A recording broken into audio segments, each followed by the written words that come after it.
பர்திமேயு சுவிசேஷ ஊழியங்கள் வழங்கும் நற்செய்தி நேரம். தேவ செய்தி பாஸ்டர் ஆர். அகஸ்டின். இந்த நாளில் உங்களோடு நான் பேசி வருகிறேன். விட வேண்டிய காரியங்களை கட்டாயம் விடணும், அப்பதான் ஆசீர்வாதம் என்ற வார்த்தையை வைத்துத்தான் உங்களோடு பேசி வருகிறேன். எனக்கு அன்பானவர்களே, அன்றைக்கு நெகேமியாவின் காலத்தில் ஜனங்களெல்லாம் ஜெபத்திற்கு கூடி வந்தபோது எல்லாரும் என்ன செய்தாங்களாம்? விட வேண்டிய காரியங்களை விட்டு ஜாதிகளோடு கலவாமல் பிரிந்து தனித்து நின்றார்கள். அப்படி நின்றதுனால தான் அவங்களுடைய ஓலங்கள் கேட்கப்பட்டது என்று வேதம் மிக தெளிவாய் சொல்லுகிறது. 4வது வசனத்தில் பார்க்கிறோம், அநேகர் அங்கே லேவியர்கள் எல்லாரும். நெகேமியா 9:4 பார்க்கிறோம், அங்கே பெயர்களாக குறிப்பிடப்பட்டிருக்கிறது. அத்தனை பேரும் லேவியர் கூடி ஓலமிட்டு அழுதார்களாம். ஏன்னா ஒரு மனுஷனுடைய கண்ணீர் ஐயா அநேக காரியங்களை சாதிக்கும். இங்கே எஸ்ராவின் கண்ணீர் அநேகரை அங்கே கூடி வரச் செய்தது. அப்படி கூடி வந்தபோது தான் அவர்கள் ஜாதிகளோடு கலவாமல் பிரிந்து நின்றார்கள். இன்றைக்கும் சொல்கிறேன், நாம் பிரித்தெடுக்கப்பட்டவர்கள். உலகத்தில் உள்ளவைகளில் இருந்தும் நாம் அன்பு கூறாதபடிக்கு பிரித்தெடுக்கப்பட்டிருக்கிறோம். அதனால தான் இயேசு சொன்னார், நீங்கள் உலகத்தில் உள்ளவைகளிலும் அன்பு கூற வேண்டாம். ஏன்னா உலகத்திலிருந்து உண்டானவைகளும் உண்டு, மாம்சீகமான காரியங்கள். அதனால் நீங்கள் பிரித்தெடுக்கப்பட்டவர்கள் என்று அவர் சொன்னார். அந்தப்படி நாம் இன்றைக்கு சில காரியங்கள்லேருந்து விட வேண்டியதை விட்டுத்தான் ஆகணும். அதைத்தான் உங்களுக்கு சொல்லி வருகிற உங்கள் வேதாகமத்தை தயவு செய்து எங்கிருந்தாலும் சரி தேடி எடுத்து 1 ராஜாக்களின் புஸ்தகம் 19ஆம் அதிகாரம் 19வது 20வது வசனத்தை கையில் எடுத்துக்கிறீங்களா? அப்படி எல்லாரும் எடுக்கிற வரைக்கும் சேர்ந்து பாடுமா? அல்லேலூயா.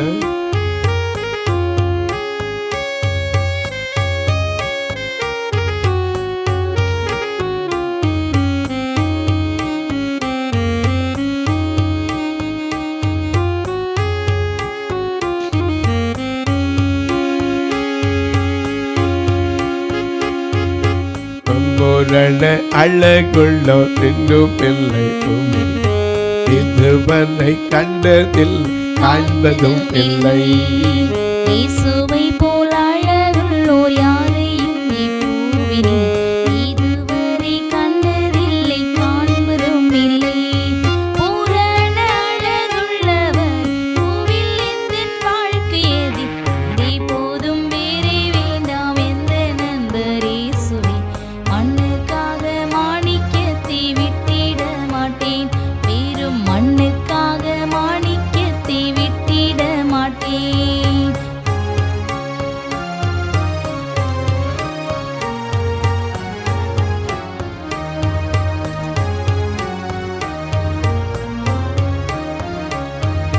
சம்பூரண அழகுள்ளோர் என்னை மீட்டு கொண்டிரே, சம்பூரணமாக என்னை உந்து நோக்கினேன்.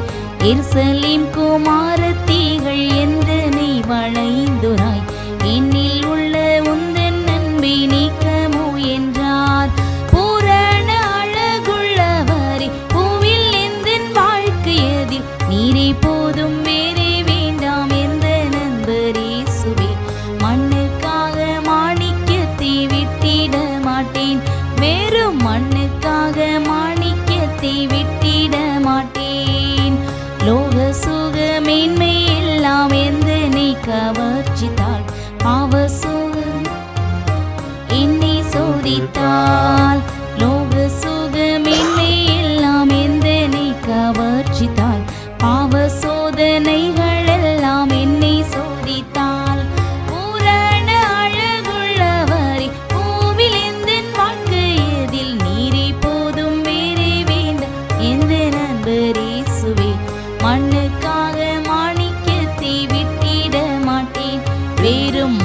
மண்ணுக்காக மாணிக்கத்தை விட்டிட மாட்டேன்.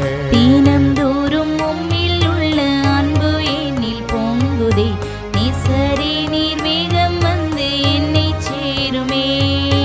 நீர்மேல் மோதும் குமிழி போல் மின்னும் ஜடமோகமே என் மேல் வந்து வேகமாக மோதி அடித்தால் பூரண அழகுள்ளவரை பூவில் எந்தன் வாழ்க்கையதில் நீரி போதும் வேறே வேண்டாம் எந்த நண்பரேசுவே. மண்ணுக்காக மாணிக்கத்தை விட்டிட மாட்டேன். வெறும் மண்ணுக்காக மாணிக்கத்தை விட்டிட மாட்டேன். இந்த தீர்மானம் எடுத்துட்டோம்னா எதையும் உலகத்தில் என்ன செய்யலாம், விடலாம். மண்ணுக்காக மாணிக்கத்தை என்ன செய்யக்கூடாது, விட்டுறக்கூடாது. மண்ணை விட வேண்டியதை விட்டு தான் ஆகணும். இங்கே பார்க்கிற 1 ராஜாக்கள் 19ஆம் அதிகாரம் 19ஆம் வசனத்தை எல்லாரும் எடுத்துருப்பீங்க. இங்கே இப்போ வாசிக்க சொல்றேன் பாருங்க.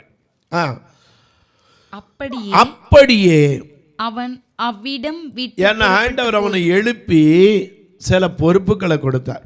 என்ன பொறுப்புகளை கொடுத்தார்? நீ போய் ஆசகேலை சீரியாவின் மேலே ராஜாவாக என்ன செய், அபிஷேகம் பண்ணு. பின்பு நிம்சியின் குமாரனாகிய யெகூவை இஸ்ரவேலின் மேலே ராஜாவை அபிஷேகம் பண்ணு. அதுக்கு அடுத்தபடியா ஆபேல் மெகோலா ஊரான் ஆகிய சாப்பாத்தின் குமாரனான எலிசாவை உன் ஸ்தானத்தில் என்ன செய், தீர்க்கதரிசியாக. மற்றவங்களெல்லாம் ராஜா அபிஷேகம், இவருக்கு மட்டும் என்னது, தீர்க்கதரிசியம். இந்த தீர்க்கதரிசி அபிஷேகம் பண்றதுக்கு அப்படியே போறாரு. இவன் என்ன பண்றான், அவன் 12 ஏரை ஊட்டி உழுது கொண்டிருந்தான். அவனுடைய வேலை எதுனா 12ஆம் ஏறத்தான் என்ன செஞ்சான், ஓட்டிக்கொண்டிருந்தான்.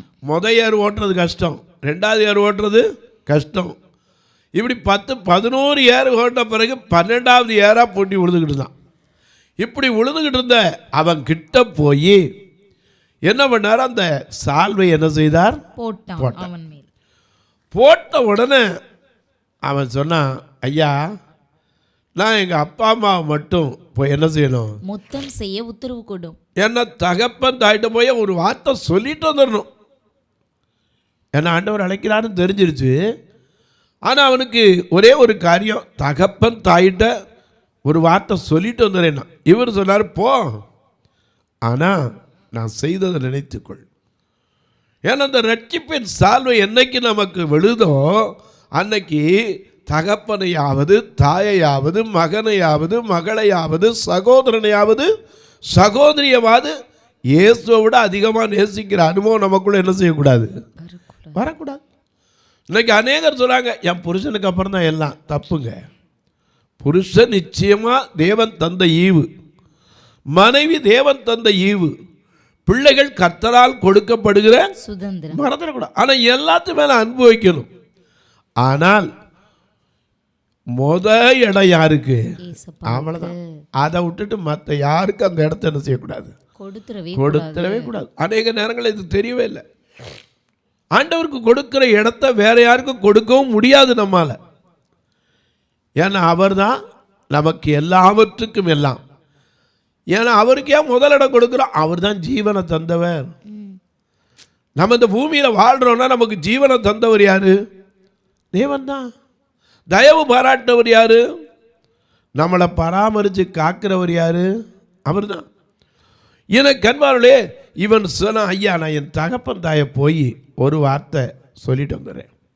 இவர் சொன்னார், வேற ஒன்றுமே சொல்ல, போகாதெல்லாம் சொல்ல, போ, நான் செய்ததை நினைத்துக்கொள் என்று சொல்லிவிட்டான். ஆனால் போய் தகப்பன் தாயிட்டு தானே சொல்லணும். ஆனால் இவன் என்ன செய்தான், வாசிக்க கேட்போம். அப்பொழுது அவன் இவனை விட்டு போய், யார, எலியாவை விட்டு போய் ஓர் ஏர் மாடுகளை பிடித்து அடித்து ஏரின் மரமுட்டுகளால் அவைகளின் இறைச்சியை சமைத்து ஜனங்களுக்கு விருந்து கொடுத்தான். அவர்கள் சாப்பிட்ட பிற்பாடு அவன் எழுந்து ஆ, எலியாவுக்கு பின் சென்று ஆ, அவனுக்கு ஊழியம் செய்தான். நல்லா கவனிங்க. சாப்பாடு போட்டுட்டு போகிறான். என்ன நாம சொல்லுவோம், ஆமாம் ஆமாம் எல்லாத்துக்கும் போகும்போது சாப்பாடு போடுறாங்கல்ல. சாப்பாடு தான் நிறைய பேர் என்ன செய்யுது, பிடிச்சி வைக்குது. இவன் அப்படி சாப்பாடு போட்டானா? இல்லைங்க. இவன் விட வேண்டியது என்ன, ஆண்டவர்கிட்ட வரும்போது நாம் இருக்கிற எல்லாத்தையும் விட்டு தான் அவர் அழைக்கிறார். நாம் கூட பாடுறோம், என்ன பாடுறோம்? உலகத்தின் பெருமை செல்வத்தின் பற்று எல்லாம் உதறிவிட்டே. உலகத்தின் பெருமை செல்வத்தின் பற்று எல்லாம் உதறிவிட்டே. உடல் பொருளாவி உடைமைகள் யாவும் ஒப்பு கொடுத்து விட்டேன். உடல் பொருளாவி உடைமைகள் யாவும் ஒப்பு கொடுத்து விட்டேன். நானவர் ஆலயம் எனக்குள்ளே இயேசு. நானவர் ஆலயம் எனக்குள்ளே இயேசு. எல்லாம் நடந்தாலும் வேளையிலும் எப்போதும் துதித்திடுவேன். எல்லாம் நடந்தாலும் வேளையிலும் எப்போதும் துதித்திடுவேன். இயேசுவின் பிள்ளை நான் செல்வேன், திரும்பி பார்க்க மாட்டேன், திரும்பி பார்க்க மாட்டேன். உலகம் பின்னா சிலுவையில் முன்னா. உலகம் பின்னா சிலுவையின் முன்னால் இயேசு சிந்திய ரத்தத்தினாலே என்றும் விடுதலையே.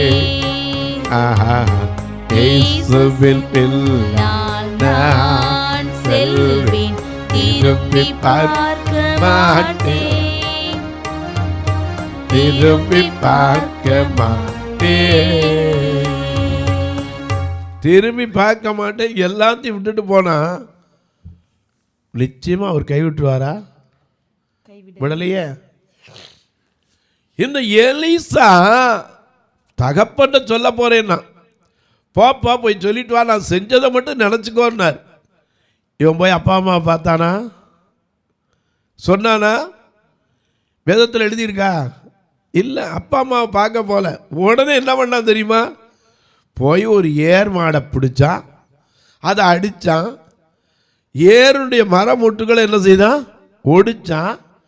அதை வச்சு என்ன செய்தான்? சமையல் பண்ணா. எல்லாருக்கும் என்ன செய்தான்? கொடுத்தான். கொடுத்து விருந்து செய்துட்டு எலியாவின் பிறகே ஓடி அவருக்கு ஊழியம் செய்தான். ஏனையா, ஏன் இதை விட்டுட்டு போனான்? இன்னைக்கு விட வேண்டியது விடலைன்னா நம்ம எண்ணம் எப்போ என்ன செய்யும்? கொஞ்சம் திரும்பி பார்க்க சொல்லும். ஏதாவது ஒரு பிரச்சனைன்னு வந்துருச்சுன்னு வச்சுங்க, எதுக்கப்பா இந்த பாடு, எதுக்கு இந்த பிரச்சனை? இருக்கவே இருக்கு. நான் பாட்டில் அதில் போய் என்ன செய்வேன்? நிம்மதியாக இருப்பேன். பின்னிட்டு பார்க்கக்கூடாது. லூக்கா 9:62 படி கலப்பையிலே கை வைத்த எவனும் பின்னிட்டு பார்க்கிறவன் தேவனுடைய ராஜ்யத்துக்கு தகுதி கிடையாது. அதனால திரும்பி என்ன செய்யக்கூடாது? பார்க்கக்கூடாது. அதுக்காக தான் எலிசா வச்சுட்டு போயிருந்தா அது ஒன்றும் கெட்டு போகிறல.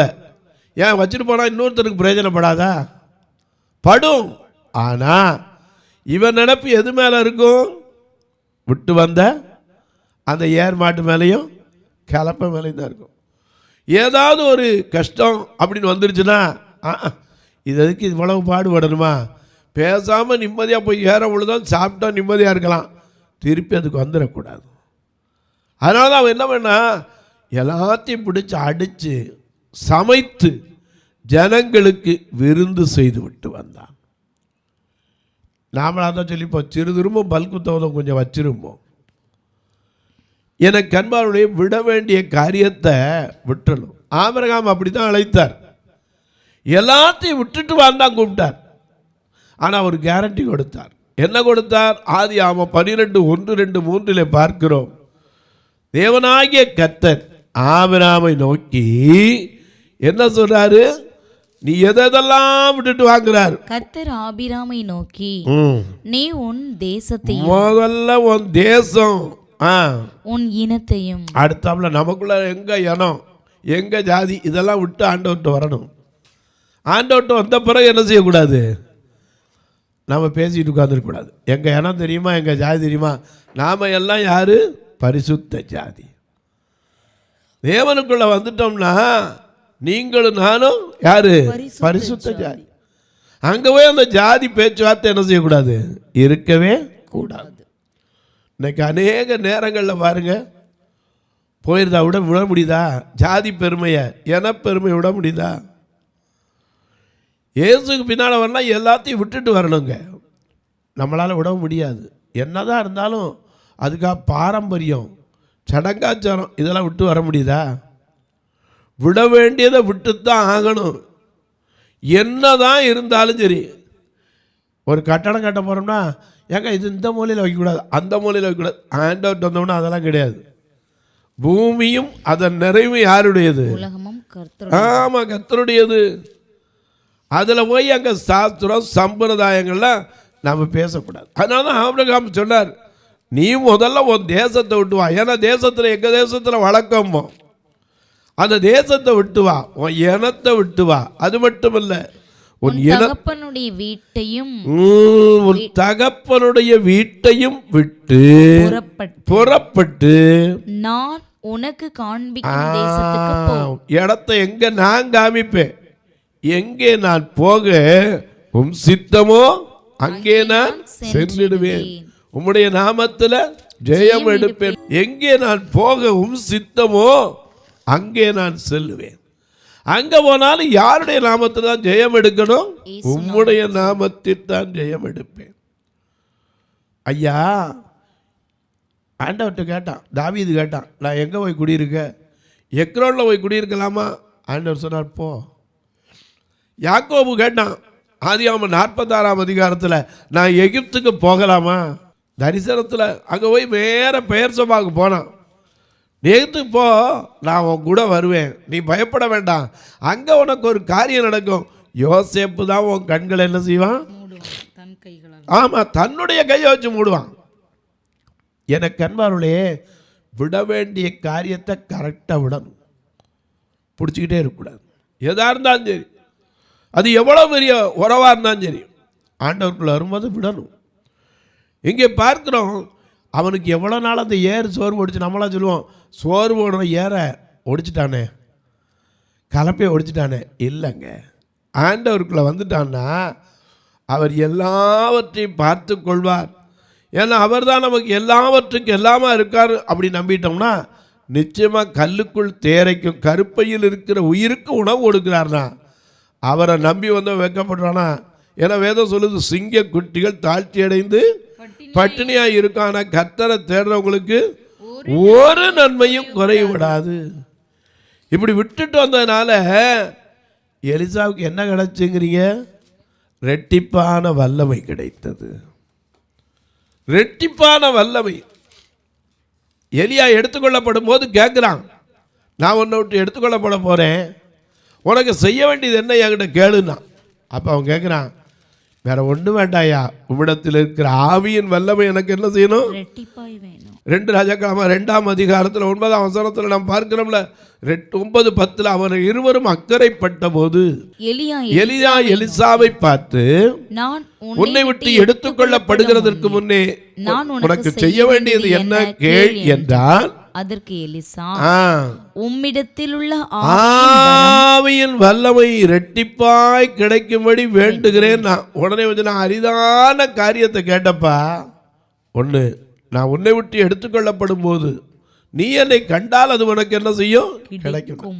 அதுக்காக அவர் எங்கே போனாலும் பின்னாடி ஓடினான். விட வேண்டியதை விட்டான், பிடிக்க வேண்டியதை பிடிச்சிக்கிட்டான். ஏன்னா நம்ம கர்த்தருடைய கரத்தை என்ன செய்யணும்? விட்டுறவே கூடாது, பிடித்து கொள்ளணும். அதே போல் விட வேண்டிய காரியத்தை விட்டுத்தான் ஆகணும். தீய பழக்கங்கள், வாயிலிருந்து வரக்கூடிய தேவையற்ற வார்த்தைகள், கசப்புகள், வைராக்கியங்கள் எல்லாம் உங்களுக்கு பின்னாடி சொல்கிறேன். நிறைய விட வேண்டிய காரியம் இருக்குது, விட்டுத்தான் ஆகணும். அதில் மறந்துடவே கூடாது. இந்த எலிசா மட்டும் அந்த கலப்பையும் மரமூட்டையை வச்சுட்டு வந்திருந்தானா, மாடை வச்சுருந்தானா, எப்போமாவது கஷ்டம் வந்தால் பேதுரு மாதிரி பின்னிட்டு பார்க்க வேண்டி வரும். பேதுரு என்ன பண்ணார்? இயேசு சிலுவையில் அறியப்பட்டவன திருப்பி எங்கே போயிட்டார்? மீனை பிடிக்கிற வலையை தூக்கிட்டு போயிட்டார். எனக்கு அன்பான, ஆனால் அவர் தான் கேட்டால், நாங்கள்லாம் எல்லாத்தையும் விட்டுட்டு வந்தோமே, எங்களுக்கு என்ன தருவீர்னா? ஐயா, நமக்கு என்ன தேவையோ, எப்போ தேவையோ, எவ்வளோ தேவையோ அதை கட்டாயம் தருவார். ஆனால் நம்ம விட வேண்டியது என்ன செய்யணும்? விட்டு வரணும். அன்றைக்கி எலிசா விட்டுட்டு வந்தான், கலப்பையை விட்டுட்டு வந்தான், ஏற ஓட்டிக்கிட்டு விட்டு வந்தான். அது விட்டுட்டு வந்தாலும் பரவாயில்ல, அடித்து ஜனங்களுக்கு விருந்து செய்து விட்டு வந்தான். பிறகு போய் ஊழியம் செய்தான். அவனுக்கு என்ன ஊழியம் தெரியுமா? எலியாவின் கைக்கு நீர் வார்த்த சாப்பாத்தின் குமாரனான எலிசா. அதனால் எலியாவின் கைக்கு நீர் வார்த்தைன்னா என்னது? எப்போ இங்கே வெறும் வேலை இல்லை, நான் சாப்பிடுவேன், சாப்பிட்ட பிறகு கையை கழுவ என்ன செய்யணும்? தண்ணி ஊற்றணும். இதுதான் எலியாவுக்கு வேலை. ஆனால் அவனுக்கு எல்லாத்தையும் விட்டு வந்தானே. நாமளாக தான் சொல்லி போய் இதுக்கா இத்தனை விட்டுட்டு வந்தேன், இந்த கைக்கு தண்ணி ஊற்றுற வேலைக்கு இத்தனை விட்டுட்டு வந்தேன். அவன் ஒரு நாள் அதை சொல்லலை. அவர் விட்டுருன்னா கூட விடலை. அவர் சொன்னார், நான் எரிகோவுக்கு போகிறேன்ப்பா. கர்த்தர் என்ன செய்கிறாரு?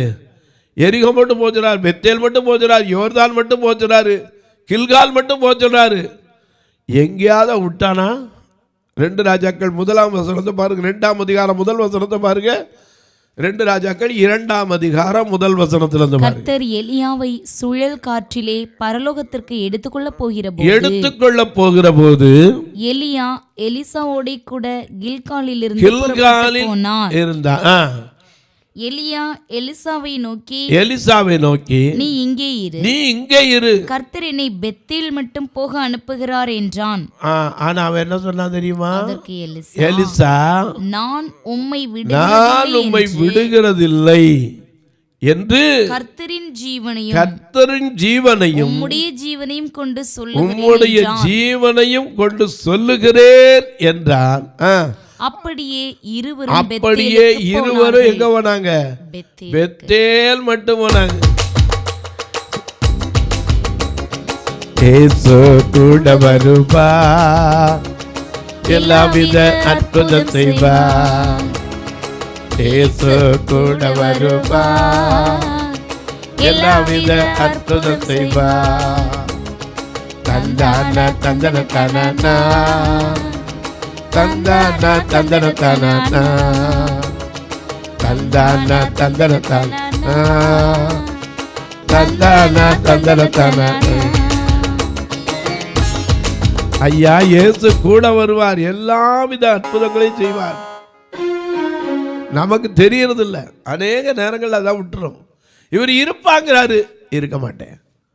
அடுத்தாப்புல வரிசையா பார்த்தீங்கன்னா சொல்றாரு, நான் பெத்தேலுக்கு போறேன், அடுத்து எரிகோவுக்கு போறேன், அடுத்து யோர்தானுக்கு போற வரைக்கும் விடவே இல்லை. அப்படி விடாதனாலதான் ரெட்டிப்பான வல்லமை. எலியாவின் தேவன் எங்கே என்று அந்த சால்வை அடித்த போது யோர்தான் மறுபடியும் என்ன செஞ்சு 2ஆய் பிரிந்தது. தொலைக்காட்சியில் பார்க்கிற என் அன்பு மக்களே, விட வேண்டியதை விடணும், பிடிக்க வேண்டியதை பிடிக்கணும். இதுதான் மறந்துடக்கூடாது. எலிசா விட வேண்டியதை விட்டான். ஏர் மாடு கலப்பை வச்சுக்கிட்டு இருந்தான், அதை விட்டான். பிடிக்க வேண்டியது எது? தன்னை விட்டு எடுபடாத நல்ல. ஆமா, அதை பிடித்து கொண்டான். அதனால்தான் ரெட்டிப்பான வல்லமை கிடைத்தது. இன்றைக்கும் சொல்றேன், ஆண்டவரை பிடிச்சுக்கங்க, விட வேண்டியது என்ன செய்யுங்க? விட்டுருங்க. இந்த நிகழ்ச்சியை பார்க்கிற நீங்கள் ஒரு காரியம் செய்யணும்.